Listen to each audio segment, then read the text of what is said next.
are toilets located downstairs, situated at the back of the boat, near to where you entered. For the comfort of all our guests, we ask you to refrain from smoking or vaping on this cruise. Please switch your phones to silent and keep noise volume to a minimum. This is a safety announcement. This boat is licensed to carry 249 passengers. We maintain constant contact with Thames Navigation and the River Police at all times. This boat is equipped with a full complement of life jackets and life rafts. The life jackets are stowed underneath the fixed seating in the lower saloon and in a locker on the upper deck, clearly marked with a green sign. All exits are clearly marked. From the lower saloon, there are doors at both sides of the vessel, or you can exit through the sliding windows. The upper deck is easily accessible by steps either side of the lobby. For you. But if you didn't listen to it, don't worry, because I'm going to tell you the most important part of that safety announcement. Everybody on the upper deck, please, please, please do remain in your seats. It is for your safety, so please do remain seated all the time, guys. It's for your safety, the safety of everybody around you. Look behind you, guys. We've got lovely Captain Al in there. Give him a wave. Folks, okay? Please feel free to go downstairs to order me or my lovely colleagues, Kate and Caitlin. They're downstairs if you have any questions, guys. So, are we going to have some fun today, yeah? It's up to you. I can't do it all on my own. Right, we wave at all the bridges, guys, and we see who waves back. Now, Londoners don't wave back, because we can't possibly hang around on bridges waving to everyone. We're too busy and too cool. So we let the tourists do that. So you can all wave at each other. You'll get waves here, guys. We've got to make some noise to get their attention. So hello up there on Westminster Bridge. And no standing on the upper deck, please. No standing on the upper deck at any time.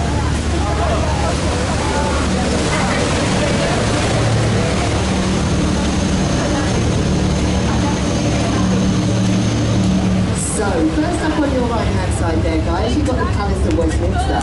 Now, there was a royal palace here from King Canute in Anglo-Saxon times until Henry VIII. He had a lot of palaces. He decided to move out of this one and down the road to the Palace of Whitehall.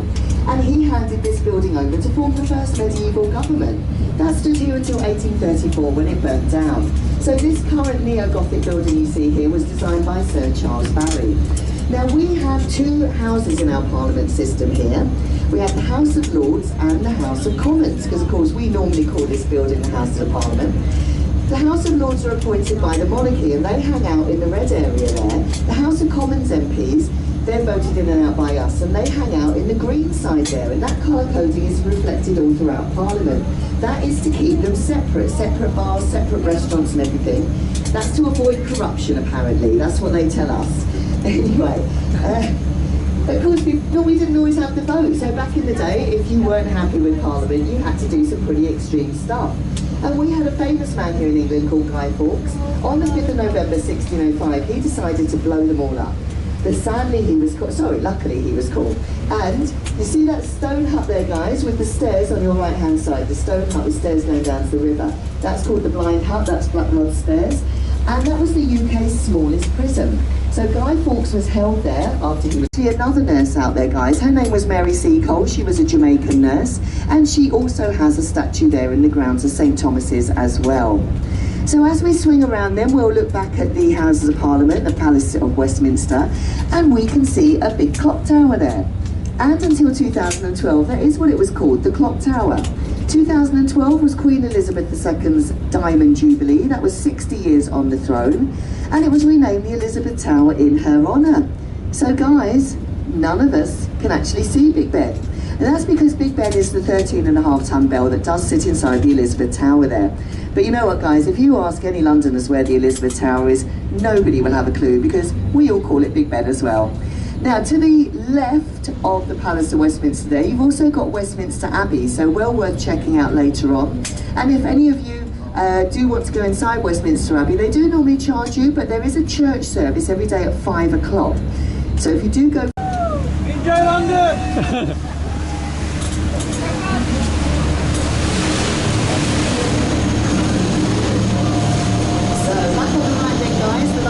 Standing 135 metres tall, it is the world's tallest cantilevered observation wheel. It's cantilevered because it's supported on one side only, and it's an observation wheel because the capsules are on the outside.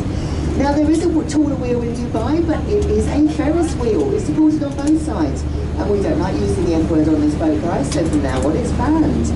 Yeah. So on your right hand side there, guys, you've got the Royal Festival Hall, the last remaining building from the Great Festival of Britain that was held in 1951. And that was to cheer everybody up after World War II. Now it's home to the London Philharmonic Orchestra, a beautiful restaurant at the top called Skylon. Lots of lovely exhibition spaces there, most of it free to look around.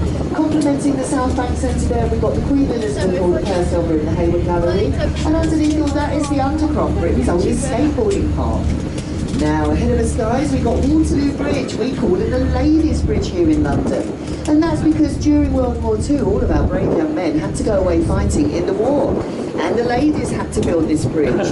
And they were building it during the Blitz, and it was constantly bombed, guys. But, ladies, this is the only bridge on the Thames that was built on time and on budget. Are we surprised? No. And it's the longest bridge on the London section of the Thames. So well done to those ladies of World War II. So on your right there, guys, you've got an ugly building there. Now it's meant to be ugly. It's built in the brutalist style of architecture that was popular after World War II. They hired a very clever lawyer, and he said, no judge, it doesn't say that at all. We just randomly ordered 3 geometric shaped windows. They just happened to arrive 2 norths and a cross, and we randomly put them up.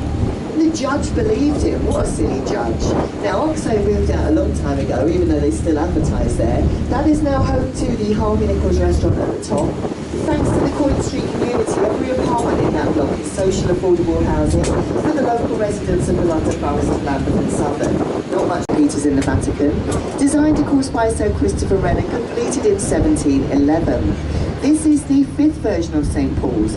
The 4th version was the tallest building in the world. It's 2 Blackfriars bridges. This is a road bridge. The second one is a railway station.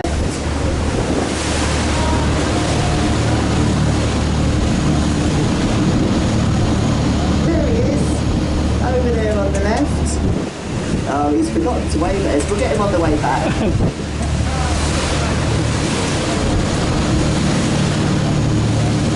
So back on your left then, guys, St Paul's stands 365 feet tall, 1 foot for every day of the year. That's because Sir Christopher was very religious. He said we should worship every day, not just Christmas and Easter. Also notice there are no tall buildings around the dome. They are further down the river there. They're preserving the sight line to the dome. There is an ancient law here that says the dome must be visible from 8 key points across the city, and some of them are quite far away. It's a lovely, friendly bridge. It's a popular bridge, this one. Now, I'll tell you more about this one on the way back, because on the right-hand side, you've got a white building there with a thatched roof. That is a reproduction of Shakespeare's Globe Theatre. The original stood nearby until 1630, when it burnt down during the production of Henry VIII, because someone thought it would be a great idea to put a live cannon inside and to fire it off to create the sound of thunder. Sparks from the cannon set fire to the thatched roof. You could say it literally brought the house down. Now, this is the only thatched roof you will find in London. All thatch was banned after the Great Fire. And US director Sam Wanamaker, who created this reproduction, he had to get special permission for that roof. And it's tallest freestanding column, guys, and you can go up there. It's about £5.50 to go up there. If you make it to the top, you do get a certificate, because it's 311 steps and no lift. But some lovely views still to be had from up there on the monument, guys.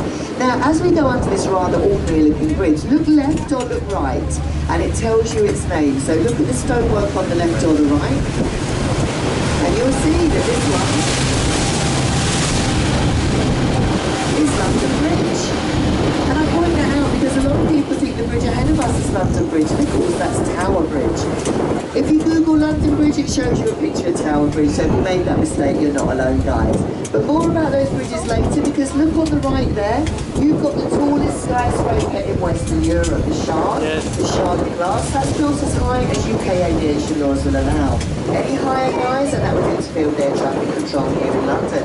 London Bridge Railway Station on the bottom, the Shangri-La Hotel, shops, offices and restaurants, expensive apartments, and an expensive observation deck there, guys. I'll tell you about a free one on the way back. Because now on the right-hand side, we've got an 11,500 ton battle cruiser in full Arctic camouflage. That is the HMS Belfast, and she was built in the same dockyard as the Titanic. What a history she's got though, guys. During World War II, she helped to sink Hitler's favourite warship, the Shark Horse. She also fired the first shots in the Normandy D-Day landings at Juno Beach. And after active service in the Korean War, she was going to be scrapped by the government. Luckily for us, the Imperial War Museum came in and offered to buy her for £1 and she now sits here as a floating naval museum on the Thames.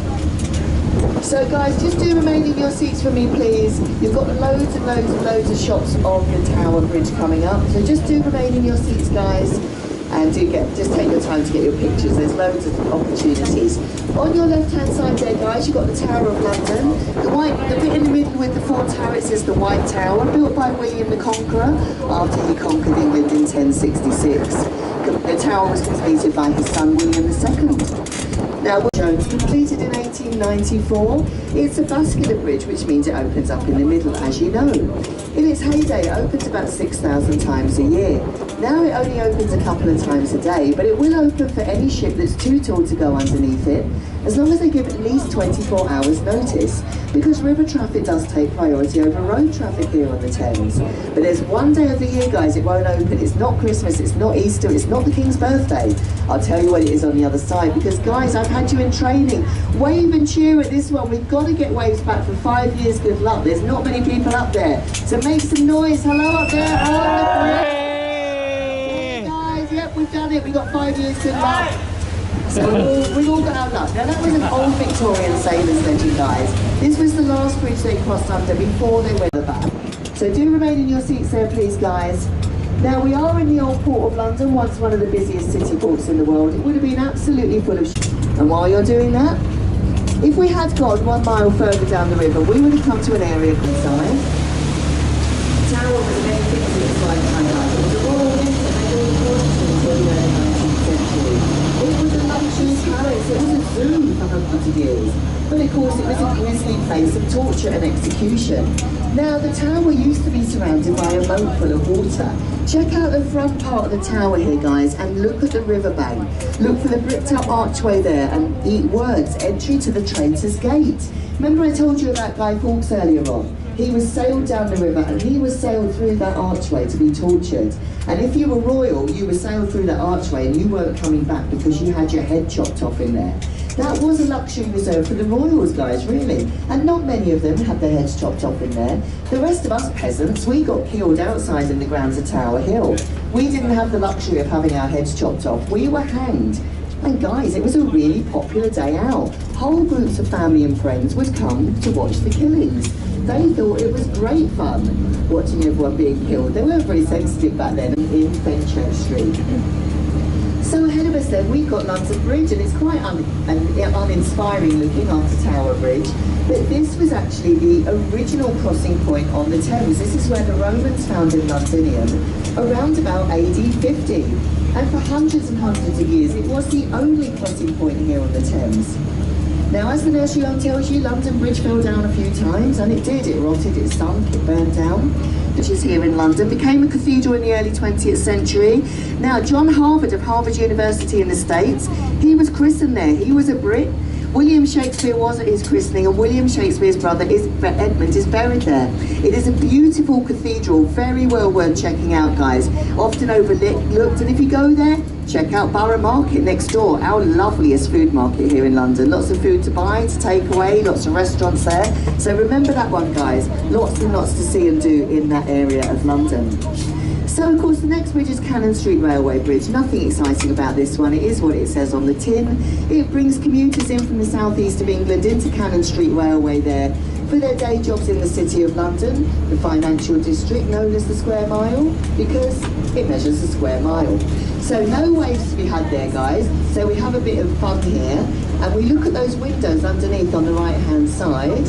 That's the sauna. Now, if anyone's in there, we give them a wave. I can see a foot. There is someone in there.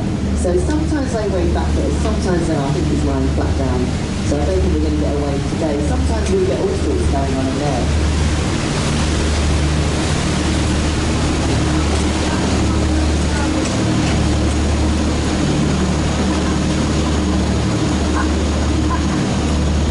So, Southern Bridge ahead of us then, guys. It used to be called Queen Street Bridge because goes on the right-hand side, it leads you to Queen Street. That leads you to Watling Street, part of the original Old Roman road here in London, and that leads you to St Paul's Cathedral. It also leads you into the Square Mile, and the Square Mile is the most ancient and historic part of London, guys, and it's only small, so do check it out, it's well worth it. No waves on this one, not many people know about this bridge, only us Londoners know how to find this one. It's my favourite bridge, it's always nice and quiet. Now those lamps on this, to see our new bridge, but it's swayed and wobbled about like crazy.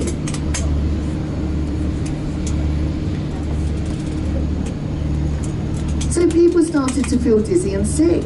It had to close down after 2 days. All the experts were brought in to see what they could do about it. In the end, NASA came along and they installed earthquake dampers on the bridge, so it stopped wobbling about.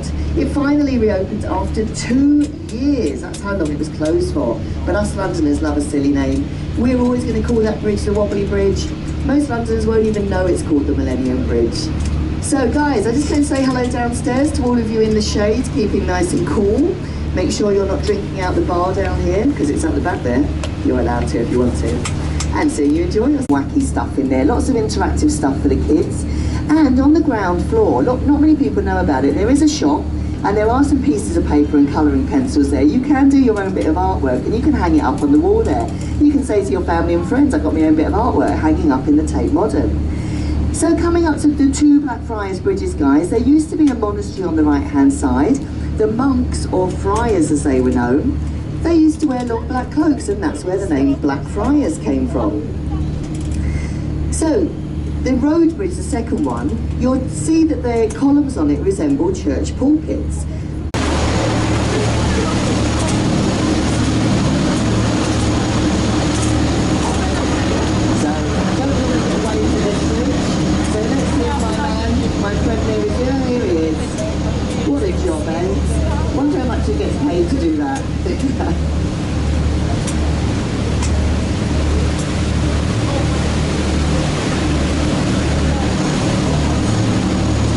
Again as well, it's our new super sewer.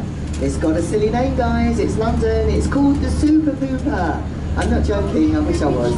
Now the pipes underneath there, guys, are so big you could drive 2 red London double-decker buses side by side through them. So before the sewage system, the Victorian system, we had no system, and so of course it had a silly nickname. It was called the Hatcham, Matcham and Dispatcham office. Now it is home to the Courtauld Institute of Art, and as I said to you before, free to go in, lots of famous artwork in there in Somerset House. Now if you look on the other side of Waterloo Bridge, we're coming back to the latest bridge here, look on the other side, to the right you can see a square building with a green tiled roof. You'll get more shots as we get under the bridge. That is the Savoy Hotel, that was London's first luxury purpose-built hotel. Also housed there is the Savoy Theatre. Pretty expensive to stay there, guys. I'll be sticking with the Premier Inn. So lots of famous people stay there though at that one, including Charlie Chaplin and Marilyn Monroe back in the day. More recently, Justin Bieber and Taylor Swift. So coming back to the latest bridge then, guys, the cleanest bridge because it's made of Portland stone, which cleans itself when it interacts with water. We've had a very wet summer here, so that's why we can confidently say it's the cleanest bridge. If you're here later on, guys, the Kinks wrote a song called Waterloo Sunset because you get spectacular sunsets from this bridge because it's situated on a curve 100 years old. It's older than London itself. That is Cleopatra's Needle.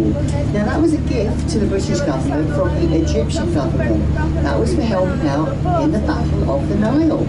Yes, that's right, guys. It's ours. Not like all the stuff in the British Museum that England stole from around the world. You can go to see all that for free. We can display this freely because we really do own this one. Now check out the sphinxes on the bottom though, guys. They are facing the wrong way round. They're facing inwards. They should be facing outwards. The Victorians didn't know that they should face them outwards to protect the needle from us. So now they are protecting us from the needle. Now I find that quite reassuring though, and that's because that needle didn't want to come here. It tried to escape the ship twice. A few sailors were killed in the process. So And in the event of a nuclear war, that's where the royals and the MPs are going to go and hide out in their nuclear bunkers, and they'll probably have all sorts of naughty parties like they did in COVID. And we're not invited by, they can create some waves. So just remain safely in your seats. And if you're downstairs, guys, just keep your arms and legs inside the boat now. Now, so as we come to the end, no standing at the back there, darling, you have to take a seat, my love. So that's the London Eye then. You can, a day like today, you can see for 40 kilometres. You could see as far as Windsor Castle. And the answer is no, you're stuck. You're trapped in that capsule, guys, until they release you at the bottom 15 minutes later. Could be quite awkward, couldn't it? So guys, the last building here on the left, London's County Hall. It used to be home to local government here in London until Margaret Thatcher, the Iron Lady Prime Minister, she kicked it all out.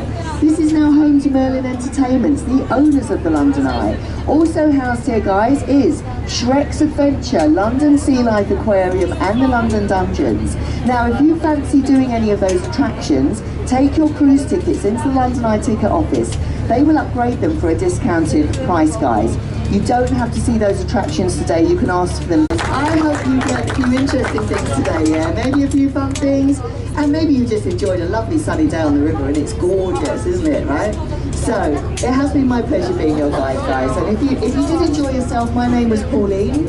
Please look out for the bright pink feedback machine on the pier, and just put a comment to say you had a nice time. If you didn't have a nice time, guys, then I'm sorry, but just keep it our secret. Just walk past that bright pink machine, guys. No, seriously, I hope you enjoyed yourself.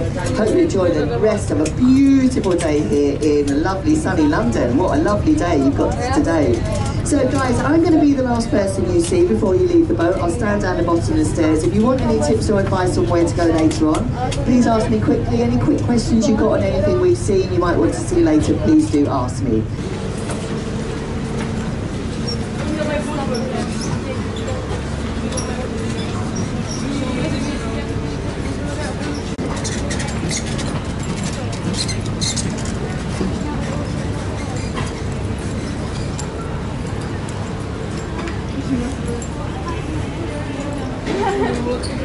Oh my God.